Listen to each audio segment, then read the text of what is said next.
I want to introduce our special speaker today. Jada and I were asked to serve as membership co-chairs 3 years ago. While we didn't know each other, we both agreed to do this. I quickly saw Jada's heart to serve God, her family, and our community. Everything Jada does is with integrity and sincere passion. Please join me in welcoming Jada.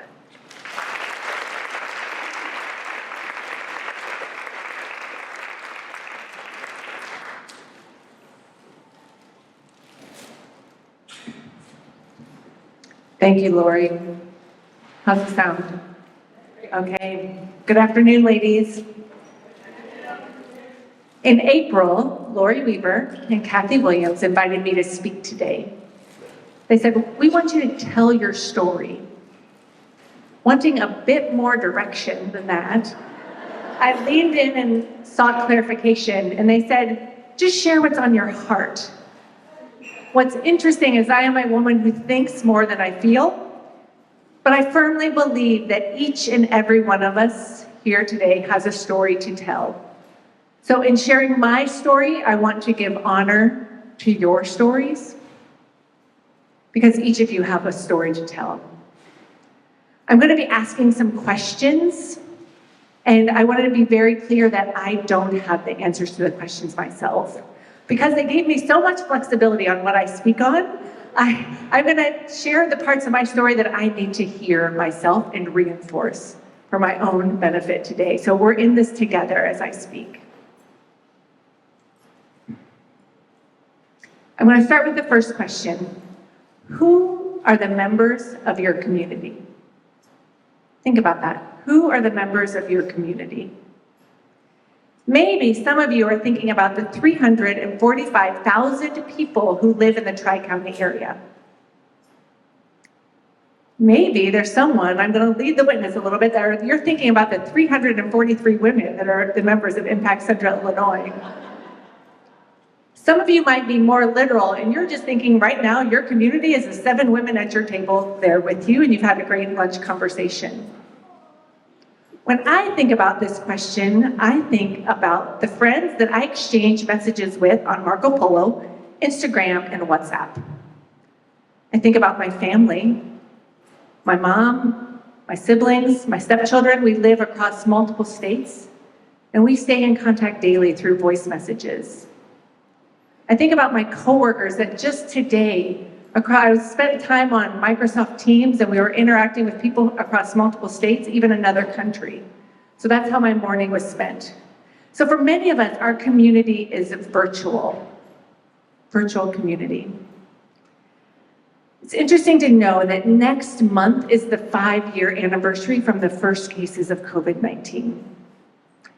And while we no longer talk about isolating in place or social distancing, as a community, we are spending 30 to 40% more time on digital applications. I love me some digital applications. Every Tuesday night at 6 p.m., I expand the reach of my world as I have a Portuguese class with a friend and a professor who lives in Brazil. I started that during the pandemic. I also joined multiple Facebook groups. I can get into some really long conversations with the Curly Girl hair product group.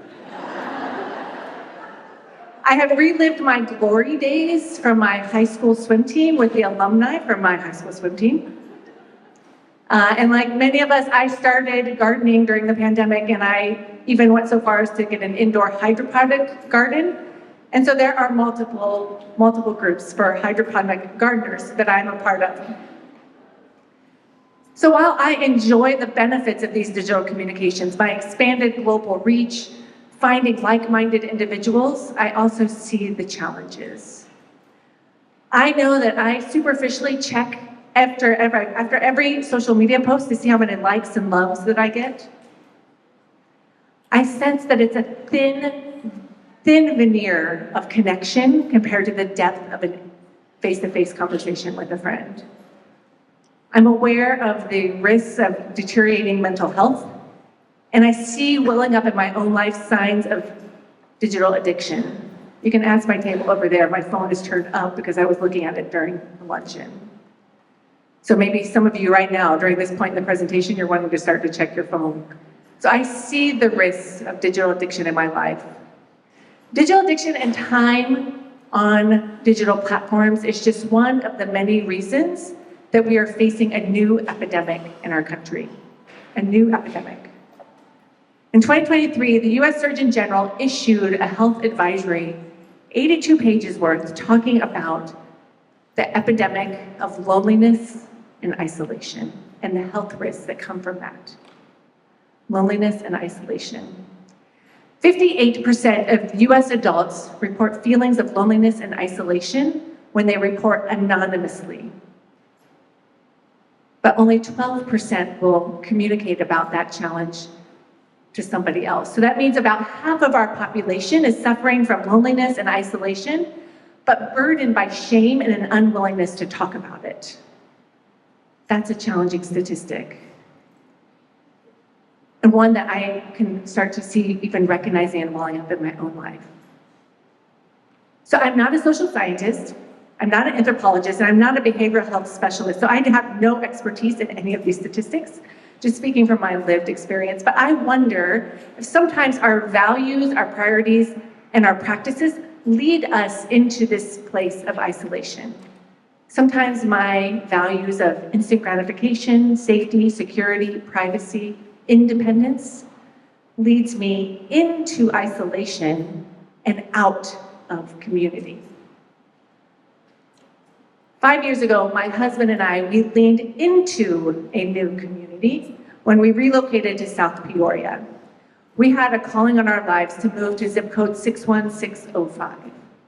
If you're not familiar with the details of that zip code, I'm going to give you a few statistics that are just one Google search away.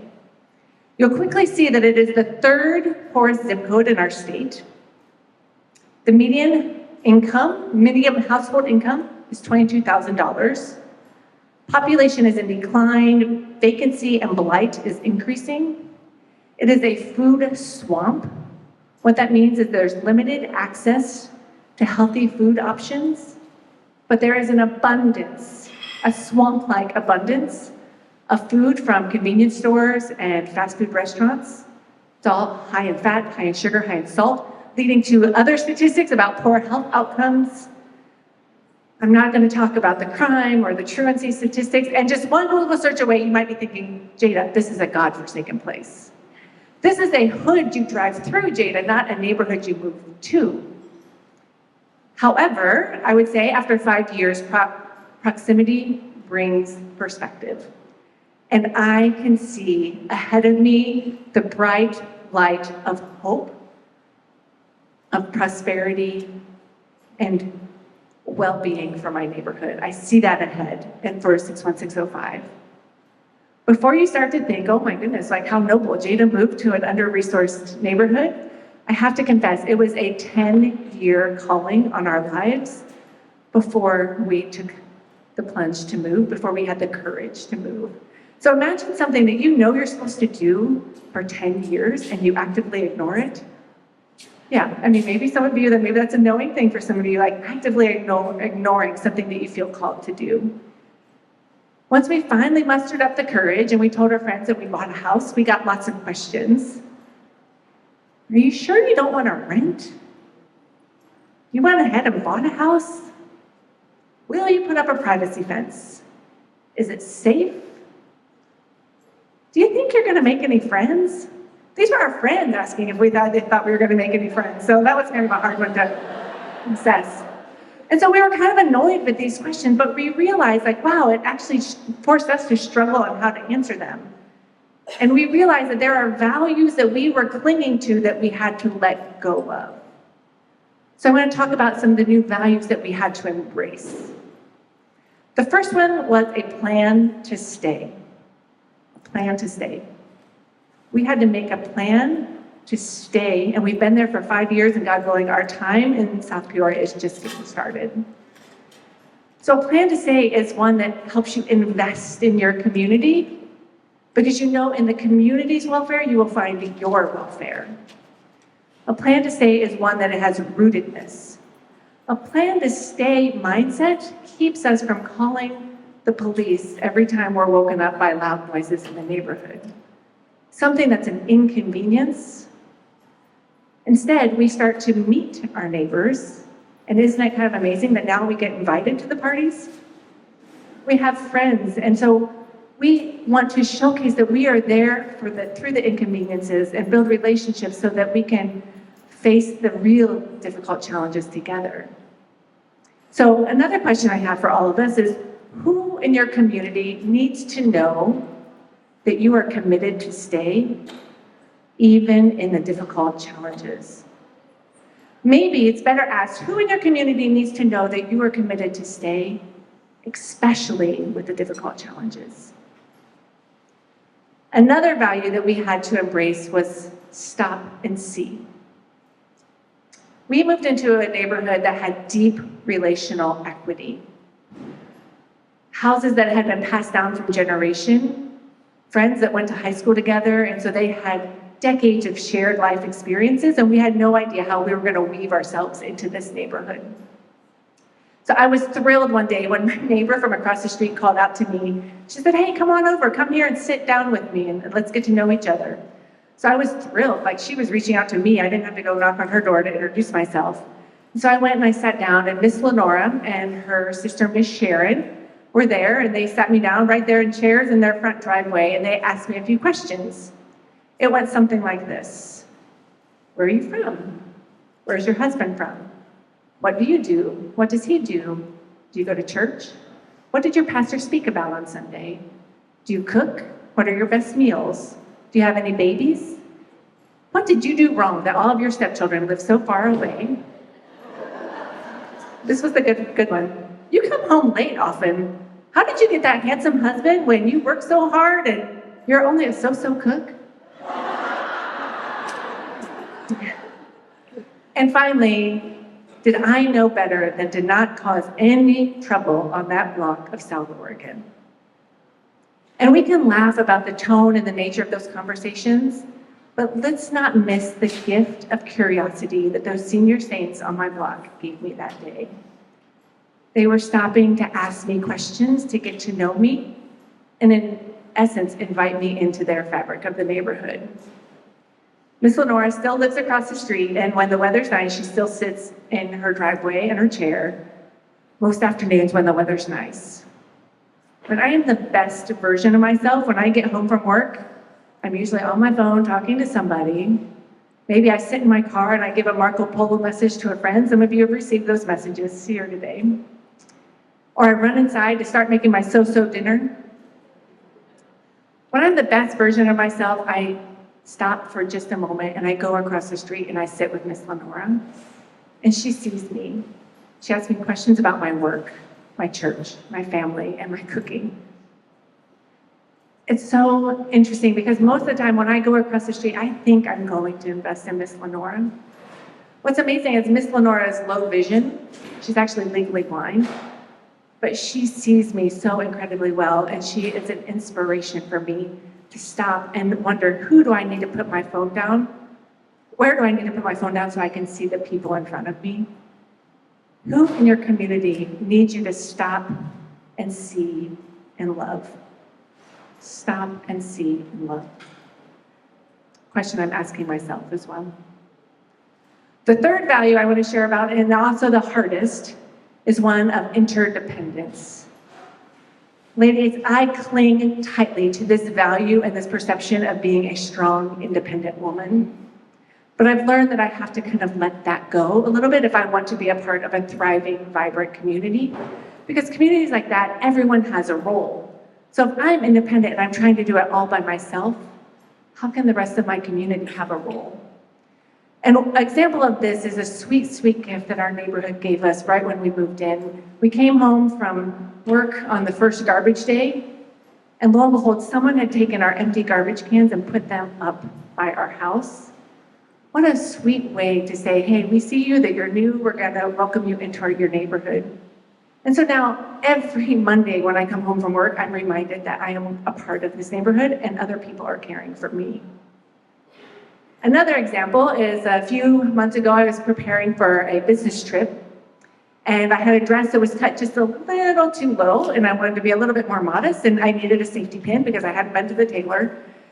And I was gonna take care of it myself, run up to Dollar Tree, buy some safety pins and come home, but I was running out of time. And so I said, you know what? Practice interdependence, be vulnerable, ask for help in the small things, text your neighbors. So I text Lynette and I text Chanel, and within minutes, they both came over with safety pins. They came over with safety pins, but we also had a chance to connect and talk. So it was those impromptu communications that helped make the community stronger. So my willingness to ask for help was the very thing that wove me more into the neighborhood. And so today, as I wear that same dress with that same safety pin, trying to keep it a little bit modest, I'm wearing it as a reminder for all of us that who in our community is going to benefit if we ask for help? How can our communities be strengthened if we are vulnerable and seek their input and seek their support? There are many other ways that my life has been shaped by living in South Peoria. I could speak about more values, just what a positive influence has been, but the time is short. So I want to start my closing by giving us a quote from Maya Angelou. I've learned that people will forget what you said, people will forget what you did, but people will never forget how you made them feel. So long after you've forgotten the quotes and the statistics about loneliness or the statistics about 61605, I hope you can remember how you feel right now.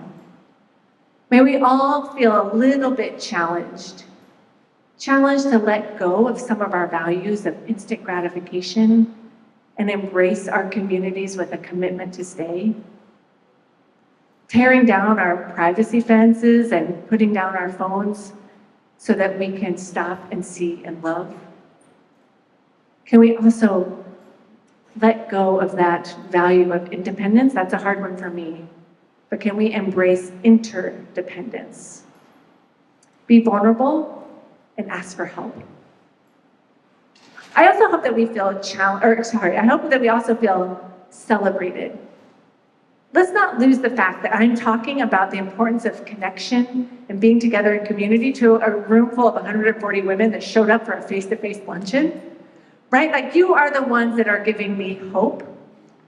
You are the ones that are coming together, and women, just over 5 years of this organization, and collectively we have given $1.2 million to the nonprofits in our community.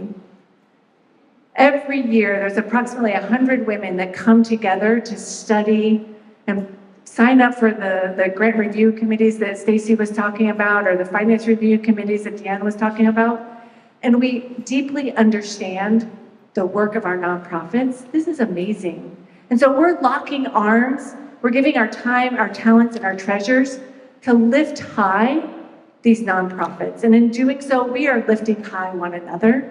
We are learning together and celebrating what we can do together. We are stronger together. And I don't know what the solution is to loneliness and isolation.